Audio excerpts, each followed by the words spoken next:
Hi, so this is my sharing a book called Born a Crime Stories from a South African Childhood. This is written by Trevor Noah, and I am Mr. Kevin. So, this book is a autobiographical comedy, and by that means autobiography is a book written about a person's life and written by that person. And a comedy, of course, is something that's supposed to be funny. So this is an odd combination and not very commonly put together.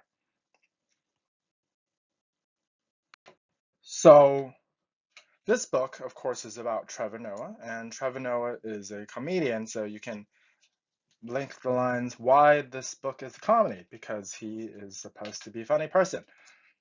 And he was the host of The Daily Show.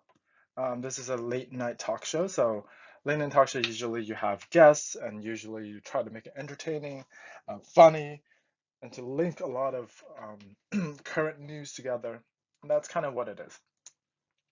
So why do we recommend this book is probably because he is one of the most influential people in the world.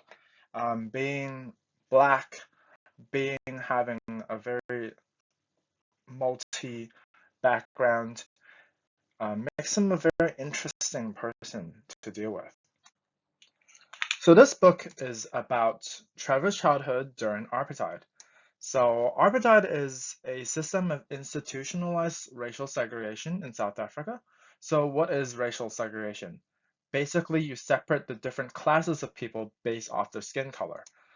So the minority white population are considered the ruling class. They are the upper class. They have the highest status in society. So um, better jobs, better housing, better medical care. And if you get into a crime, you can get away with it easier because you're white.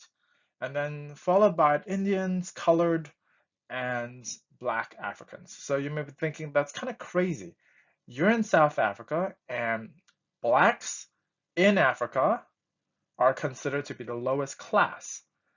So this is something that really covers about this period of time and really hits home to why apartheid was such a crazy thing that happened. So, so a few highlights in this book. Um, Trevor is born of a white father and a black mother. So during the time of apartheid is a crime. So you can think about all those crazy moments where he was hiding away or his parents have to separate because they're on the street, um, because they cannot be together. The parents cannot be together, and he shouldn't have never been born. He also grew up very poor and a troublemaker, so we can think about how he became most influential black comedians right now, even though he was very poor and a crazy troublemaker. Certain things in the book, he sold illegal CDs when he was young, and he also got arrested. Um, the last part of this whole book is that his mother got shot in the head by his stepfather and still survived. So that is a lot of complications throughout the book that you can see happening as it unfolds.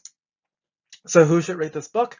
Obviously, people who are interested in probably racism and apartheid. If you're interested in world history, and also think about a person called Nelson Mandela, and I'm pretty sure a lot of you may have known that he's the first president of South Africa. And this is during the time where he was rejecting apartheid. So you can see what is going on during apartheid um, when you read this book. Also, if you're interested in doing an SBA for nonfiction books, this is quite something fun to read. Teenagers who also want to read something very edgy, funny, there's a lot of swear words inside. Something that's interesting is how he uses this language in the book. And then last of all, if you like to read some accounts and diaries and see how you can really pull in some details and how you can present your case, present your diary in a way that's very interesting and fun to read. Of course, that's the end.